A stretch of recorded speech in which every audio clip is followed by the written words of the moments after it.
हिरवळीच्या खतासाठी संत्र्यातील पट्ट्यामध्ये हिरवळीचं खत तयार करून सेंद्रिय कर्ब वाढविण्यासाठी ताग, बोरू हा या एक मधल्या पट्ट्यात टाकलेला आहे आणि एका आड एक पट्टा म्हणजे संपूर्ण पट्ट्यामध्ये बोरू टाकलेला नाही.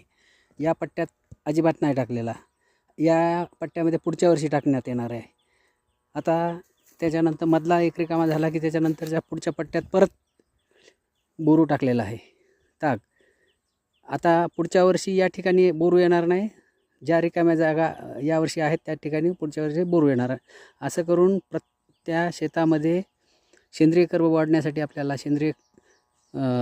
हिरवळीचे खत वापरून जास्तीत जास्त सेंद्रिय कर्ब वाढवता येतं. आणि सर्वच शेतात जर आपण हा बोरू टाकला असता तर आपल्याला यायला जायला किंवा अडचणी झाल्या असत्या. म्हणून आपण हा सर्वच शेतात न टाकता एका आड एक टाकलेला आहे. यावर्षी संत्रा बागा पूर्णपणे फुटलेल्या नसल्यामुळे त्यामुळे आपल्याला ह्या हिरवळीच्या खताचा फायदा घेता येत आहे. तरी सर्वांनी याप्रमाणे दक्षता घ्यावी ही विनंती.